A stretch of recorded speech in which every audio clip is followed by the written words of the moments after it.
Hello everyone, welcome again. आज का topic हमारा मेथड 3 नॉर्मल फॉर्म। इसको समझने और इससे रिलेटेड न्यूमेरिकल को सॉल्व करने का है कि हम इस वीडियो से इसके कंसेप्ट को समझें, इसकी वर्किंग प्रोसेस को अंडरस्टैंड करें and then we apply the following formation in that particular topic numerical and then find the solution. तो इसी कंसेप्ट के साथ, इसी प्रोसेस के साथ मैं method number 3 bye using normal form किसी भी differential equation of second order with variable coefficient type की डिफरेंशियल इक्वेशन को सॉल्व करना। तो हम स्टार्ट करते हैं। पहले समझते हैं कि मेथड क्या चीज करवा रहा है, क्या डिफाइन करता है, जिसके बेसिस पर वर्किंग रूल बना है। तो in this method we convert the given dependent variable into another dependent variable using normal equation and solve by using CF and PI। तो यहाँ जो मैंने लिखा है इसको अगर आप सभी समझें तो normal form basically normal equation को डिफाइन कर रहा है कि आपके पास नॉर्मल इक्वेशंस हैं। उस नॉर्मल इक्वेशन को फाइंड करने के लिए आपने करना क्या होगा, जैसे मेथड 2 था by changing the independent variable, तो यहां पर ये मेथड फॉलो अप कर रहा है by changing the dependent variable, यानी आपको डिपेंडेंट वेरिएबल को चेंज करते हुए सॉल्यूशन फाइंड करना है। ये मेथड इस तरीके से, इसमें भी CFPI आएगा। तो वर्किंग प्रोसेस क्या है इसको पहले सभी अंडरस्टैंड करें कि वर्किंग रूल स्टेप नंबर 1 आपसे क्या कहती है। Make the coefficient of d2y upon dx square as 1 if it is not given, यानी 1 बनाना है। और उसका रीजन भी मैंने आपको बताया कि 1 क्यों बनाना है, क्योंकि सेकंड स्टेप जो है वो कंपेयर करने की है विद स्टैंडर्ड फॉर्म। तो स्टेप 2 में कहा आपसे compare the given numerical with standard form, that is y double dash plus py dash plus qy equals to r to get the value of p, q and r। P q r की value को find करने के लिए हमने इसको compare किया। अब जब पी क्यू आर हमने फाइंड कर लिए, उसके बाद इस मेथड में स्टेप 3 में हम न्यूमेरिकल का कंप्लीट सॉल्यूशन पहले ही लेट कर लेंगे। तो स्टेप 3 में हम कंसीडर कर रहे हैं, लेट कर रहे हैं कि y is equal to u v be the complete solution of the given differential equation. और इतना हम जानते हैं कि ये जो u और v है ये फंक्शन ऑफ x है। अब इन दोनों को निकालना है आगे की स्टेप्स में और दोनों की वैल्यू को पुट करना है। तो अगली स्टेप क्या है, इनकी वैल्यूज को निकालने के लिए। तो क्या है उसको समझिए। After that find the value of u, capital I and s, capital S। इन तीनों की वैल्यू निकालनी है बाय द फॉलोइंग फॉर्मूला। वो फॉर्मूला क्या है, u equals to e to the power minus half p dx, integral of p dx। इससे तो निकलेगा u, I निकलेगा q minus half dp over dx minus p square by 4 और s निकलेगा r upon u से। तो ये तीन फॉर्मूले हैं जो इस टॉपिक में मेन रोल प्ले करेंगे। इन तीन फॉर्मूलों से आपको सॉल्यूशन आगे की स्टेप्स में लेकर जाएगा। तो आपको जो ध्यान रखना है, u तो आपने पहला सॉल्यूशन फाइंड कर दिया भाई, y इक्वल्स टू uv में u आपको चाहिए तो u तो इससे निकल गया। उसके अलावा बचा पार्ट v का, तो v के पार्ट को निकालने के लिए अब रोल प्ले करेंगे i और s। ये i और s का क्या रोल है, तो पहले i को अंडरस्टैंड करते हैं कि i क्या रोल प्ले करेगा आगे की v की वैल्यू को निकालने के लिए। तो स्टेप नंबर 5 को समझिए। ये लिखने से नहीं होगी, ये देखने से, समझने से होगी कि जब आप i की वैल्यू निकाल रहे होंगे तो वो वैल्यू या तो कांस्टेंट आएगी या वो value constant upon x square है। पहले इन दो को समझना कि now check the value of i whether it is a constant और कांस्टेंट अपॉन एक्स स्क्वायर। तो अगर कांस्टेंट है और कांस्टेंट अपॉन एक्स स्क्वायर है तो ठीक है, आपका सवाल इसी मेथड का है और आपने कोई कैलकुलेशन मिस्टेक नहीं की है। दोनों तरीके से आप इस प्रोसेस में ही चल रहे हैं। ध्यान रखना, i अगर कांस्टेंट या कांस्टेंट अपॉन एक्स स्क्वायर है तो आप नॉर्मल फॉर्म के अंदर हैं। अगर i ऐसा नहीं है ये मैंने लिख भी दिया है. If I is not any one of them, then the method is not particularly applicable for that numerical. उस न्यूमेरिकल के लिए फिर ये मेथड एप्लीकेबल नहीं है. ये मैंने लिखा भी है, समझ लेना इसको. तो मीनिंग ये निकल कर आया कि हमें आई इस केस में इस नॉर्मल फॉर्म के अंदर या तो कांस्टेंट मिलेगा या कांस्टेंट अपॉन एक्स स्क्वायर मिलने वाला है. अब अगर दोनों में से हमें पता होना चाहिए कि कांस्टेंट है तो कैसा इक्वेशन बनेगी, तो सॉल्यूशन कैसे होगा, और कांस्टेंट अपॉन एक्स स्क्वायर है तो इक्वेशन कैसी बनेगी, उसका सॉल्यूशन कैसे होगा. तो स्टेप 6 में मैंने इसको डिफाइन किया है ताकि तुम्हारी नॉलेज में रहे कि यदि आई कांस्टेंट आया है तो हमें फिर जो इक्वेशन मिलेगी वो मिलेगी linear differential equation with constant coefficient, जिसका सीधा सॉल्यूशन है CF और PI. लेकिन अगर I constant upon x square है तो उस कंडीशन में हमें मिलेगी homogeneous linear differential equation with constant coefficient, तब हमें होमोजीनियस मिलेगी. तो ये दोनों फॉर्म इस टॉपिक के अंदर आने वाले हैं, या तो LDE विद कांस्टेंट कोफिशिएंट या homogeneous LDE HLDE with constant coefficient. तो वो भी हमें पता है कि कब कौन सी आएगी. यदि कांस्टेंट है तो पहले वाली, कांस्टेंट अपॉन एक्स स्क्वायर है तो होमोजीनियस फॉर्म मिलेगी. ये हमने समझा टाइप ऑफ इक्वेशन. अब हम समझेंगे कि I और S जो हमने निकाले हैं वो हम नॉर्मल इक्वेशन में पुट करने वाले हैं, इनकी वैल्यूज. तो वो नॉर्मल इक्वेशन क्या है? नॉर्मल इक्वेशन ये मैंने बॉक्स में बंद की है. ये normal equation in terms of v है, जिसकी वैल्यू हमें निकालनी है, जो अभी रह गया है. तो वो इक्वेशन क्या है नॉर्मल की? d2v upon dx square plus iv equals to s. तो आप क्लियरली देख रहे हैं इस इक्वेशन में इंडिपेंडेंट वेरिएबल तो x ही है जो हमें सवाल में दिया गया है, लेकिन चेंज क्या हुआ है? y की जगह क्या आया है? v. और टॉपिक का नाम भी क्या है? Normal form. और नॉर्मल फॉर्म क्या करता है?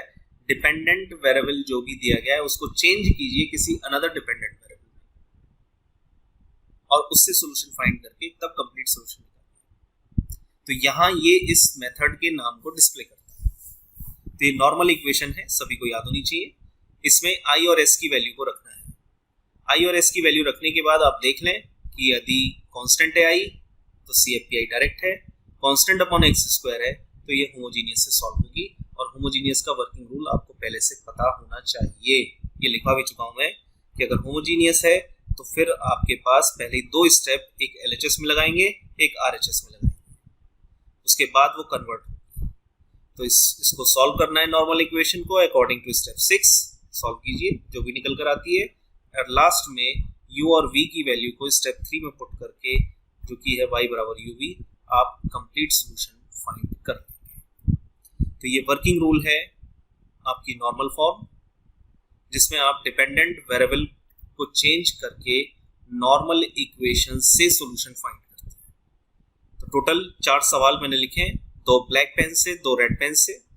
जो ब्लैक पेन से लिखे हैं इनको मैं अभी क्लास में कराऊंगा, और जो रेड पेन से लिखे हैं दे आर योर होमवर्क, ये आपका होमवर्क है. तो स्टार्ट करते हैं. पहला सॉल्यूशन, पहला सवाल सॉल्व करना है ये नॉर्मल फॉर्म से d2y by dx square minus 4x dy by dx plus 4x square minus 1 of y is equal to minus 3 e to the power x square sine 2x. Solution of first. सवाल लिखते हैं पहले. Numerical है d2y upon dx square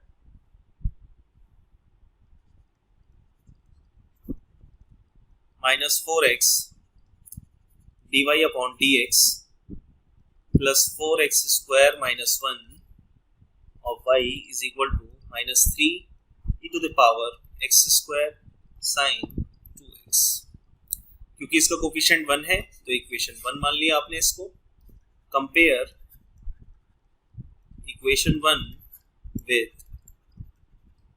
y double dash plus py dash plus qy is equal to r. We get p is equal to minus 4x, q is equal to 4x square minus 1, r is equal to minus 3 to the power x square sin 2x. dx। ठीक, P q are आपने निकाल दिया। देखिए step by step चले, P q are आपने निकाल दिया। अब उसके बाद हमें यूवी कंप्लीट सोल्यूशन लेना है और यू आई और एस की वैल्यू को निकालना है। Let us consider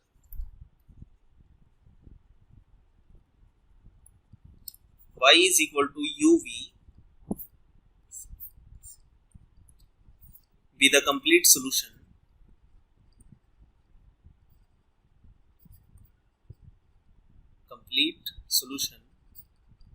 of equation 1, right. ये हमने लेट कर लिया और उसके बाद हमने फाइंड किया now u equals to e to the power minus half integral p dx, e to the power minus half integral p की वैल्यू रखी और इंटीग्रेट कर दिया। ठीक है, ये u निकल कर आया। उसके बाद i q minus half dp over dx minus p square by 4, तो q 4x square minus 1 minus half dp over dx, इसको डिफरेंशिएट कर दो,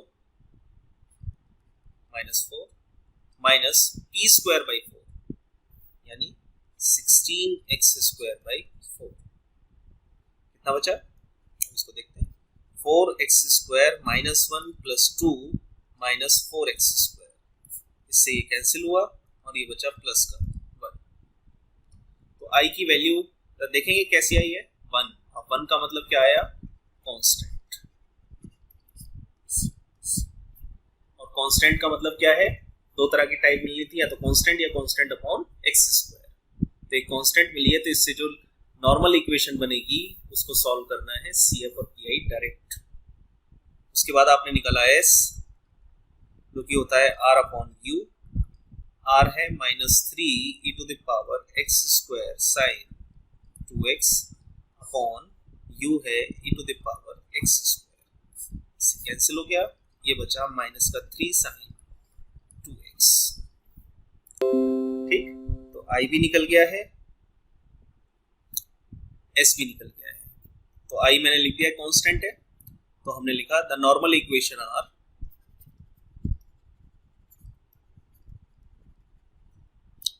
d2v upon dx square plus iv is equal to s d2v upon dx square plus i है 1 यानी plus v equals to minus 3 sine 2x।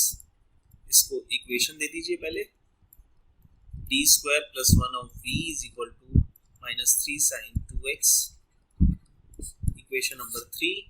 और equation 3 क्या है, लिख दीजिए इसको, equation 3 is LDE with constant coefficient।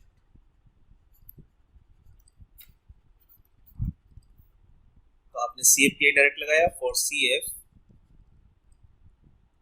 d square plus 1 of v is equal to 0, put d equals to m, v equals to 1, so that auxiliary equation m square plus 1 equals to 0, यहाँ से m मिला plus minus i, और CF हो गया C1 cos x plus C2 sin x। ठीक, इसके बाद PI find किया,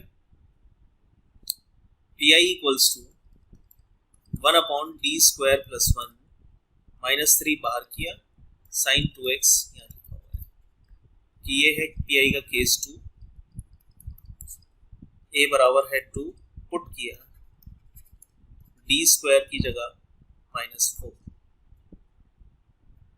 -4 पुट करते ही आपको मिला -3 upon -3 of sine 2x, cancel, PI equals to sine 2x। y v equals to, क्योंकि इसमें v है, CF प्लस PI, तो ये v आपको मिला C1 cos x plus C2 sin x plus sign 2x। ये मिला आपको v। फिर उसके बाद last step, putting the value of u and v in equation 2, और इक्वेशन 2 है y बराबर uv।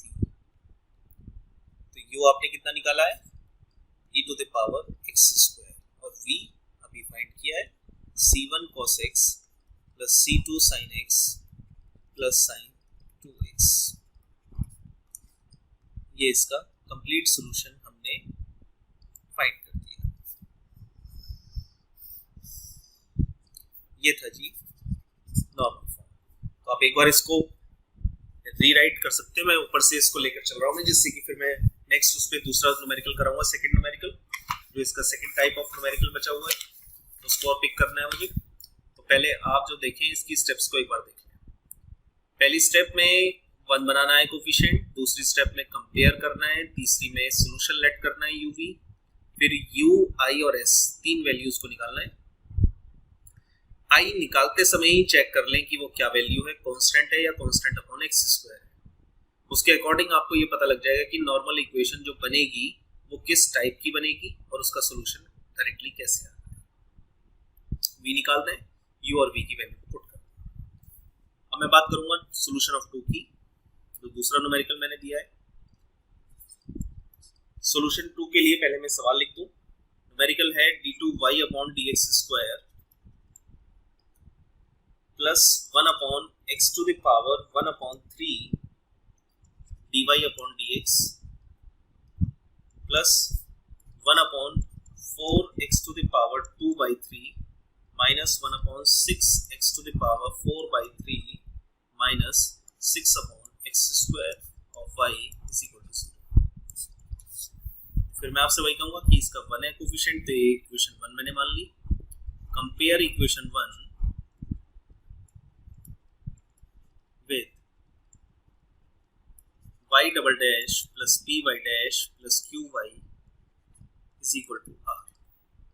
तो p मिला 1 upon x to the power 1 by 3, q मिला ये पूरी term 1 upon 4x to the power 2 by 3 minus 1 upon 6x to the power 4 by 3 minus 6 upon x square, और r is equal to मिला 0। ठीक, इसके बाद आपने लिखा let y is equal to uv with a complete solution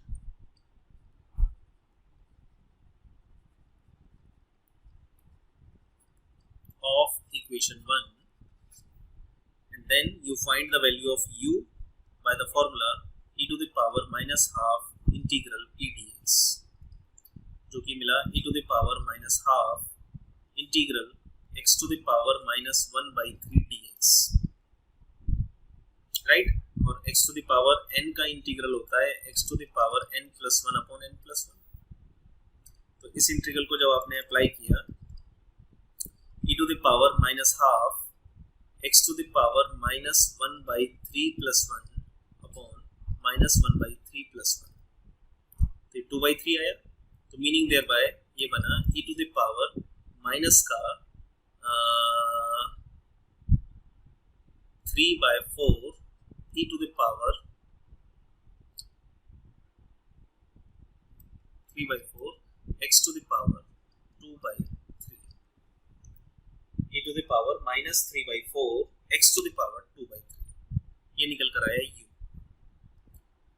I is equal to q minus half dp over dx minus p square by 4। ठीक, तो q तो ये पूरी वैल्यू है 1 upon 4x to the power 2 by 3 minus 1 upon 6x to the power 4 by 3 minus 6 upon x square minus half dp over dx, ये p है, dp over dx p बराबर है x to the power minus 1 by 3, तो dp over dx आ गया minus 1 by 3 x to the power minus 4 by 3। ठीक, तो ये आपको मिल गया माइनस का 1 upon 3 x to the power 4 by 3, इतना मिल गया। उसके बाद है माइनस का p square by 4, P square by 4 कितना हो गया 1/4 x टू द पावर 2/3। और जब आप इस ब्रैकेट को ओपन करेंगे तो ये टर्म तो पहले इससे कैंसिल हो गई, तो आपके पास आया माइनस का 1/6 x to the power 4/3 minus 6/x square plus 1/6 x to the power 4/3। तो ये टर्म भी कैंसिल हो गई। तो आपके पास जो i बचा वो आया माइनस में 6/x स्क्वायर। अब ये कैसी टर्म है, कांस्टेंट अपॉन x स्क्वायर मिली। यही आपसे मैंने जिक्र किया। दोनों ही सवाल मैंने इसलिए ला दिए कि दोनों कंडीशन बेस्ड न्यूमेरिकल आप समझ जाए। तो यहाँ i आ गया माइनस 6/x स्क्वायर दूसरी कंडीशन, और s इक्वल्स टू r/u, तो ये निकल कर आ गया 0 क्योंकि राइट हैंड साइड 0। उसके बाद आपने लिखा था normal equation r, the normal equation r d2v/dx square plus iv is equal to s। d2v/dx square i की वैल्यू है माइनस का 6/x square, v is equal to 0। ठीक, ऐसे ले लीजिए। तो ये मिलेगा आपको x square d2v/dx square minus 6v is equal to 0, equation number 3। और ये इक्वेशन 3 जो है ये क्या है, is a homogeneous linear differential equation with constant coefficient. तो अब इसकी मैं रिपीट कर रहा हूं कैसे सॉल्व करते हैं। पहली स्टेप थी in LHS put x square d2/dx square is equal to d into d minus 1, and in RHS ये दूसरी स्टेप थी, पुट करते थे आप x की जगह e to the power z, so that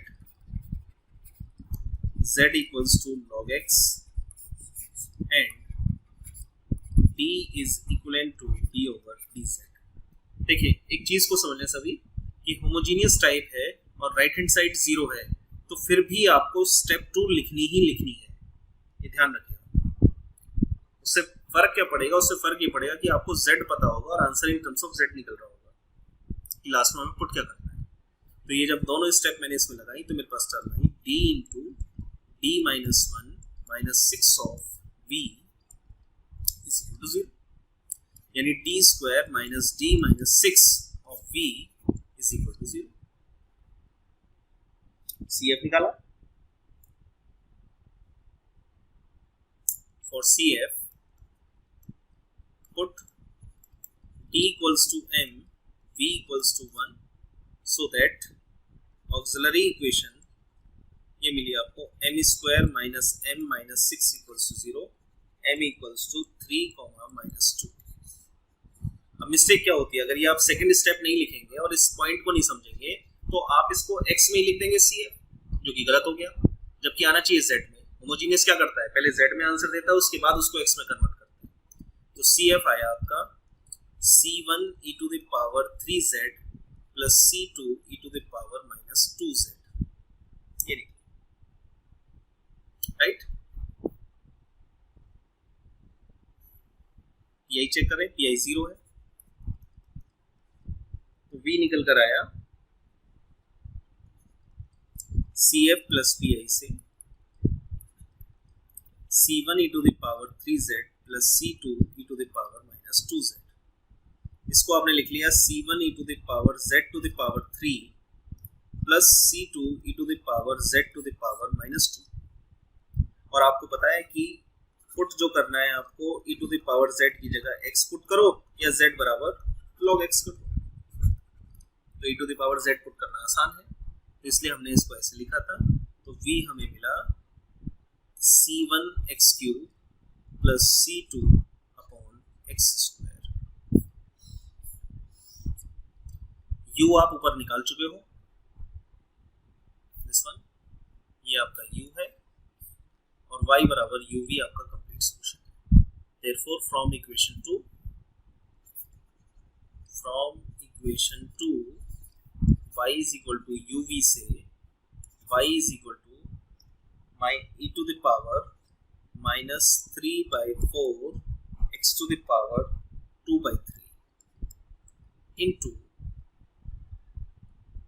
c1 x cube plus c2 upon x square. ये इसका आंसर है by using normal form. Hopefully आपकी समझ में आ रहे होंगे जिस तरह से मैं सॉल्व करके चल रहा हूँ इसको। मैं हर एक स्टेप को समझाते हुए चल रहा हूँ मैं, जिससे कि आप कहीं कोई मिस्टेक ना कर पाए इन माय एब्सेंस। आप पूरे प्रोसीजर को बड़े ही वर्किंग रूल अगर आपने तैयार कर लिया तो आपको कोई न्यूमेरिकल रुक नहीं सकता कहीं। अगर आपने वर्किंग रूल जैसा मैं लिखवा रहा हूँ मैं, अगर आपने उस तरीके से याद कर लिया तो आपसे मिस्टेक नहीं होगी। अब इस पहले सवाल में सीधा सिंपल है, पी क्यू आर सॉल्व कर लेंगे आप, कोई दिक्कत नहीं है इसमें। दूसरे सवाल में इसमें हिंट क्या है, पहले आपको डिफरेंशिएट करना है, फर्स्ट सेकंड लगाना है। तो जब आप इसको डिफरेंशिएट करेंगे तो आएगा first as it is, second का differentiation plus second as it is और फर्स्ट का डिफरेंशिएशन।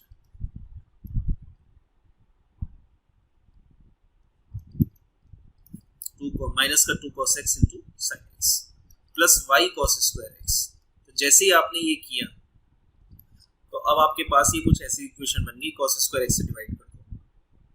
तो जब डिवाइड कर दोगे तो आपके पास फॉर्म बनेगी y double dash minus cos से cos कैंसिल हो जाएगा 2 tan x of y dash y cos square x equals to 0। ये सवाल पहले आपको इसमें कन्वर्ट करना है। तो ये अच्छा सवाल है, इंपॉर्टेंट न्यूमेरिकल है, इनको सॉल्व कर लें। ये था आज का topic, method number 3 while using normal form, और ये मैंने कंप्लीट किया आज। और नेक्स्ट वीडियो में हम लास्ट मेथड पर होंगे जो कि है वेरिएशन ऑफ पैरामीटर। तो इन न्यूमेरिकल को आप सॉल्व कीजिएगा, ये 2 सवाल हैं। नेक्स्ट वीडियो में मिलते हैं हम मेथड 4 के साथ।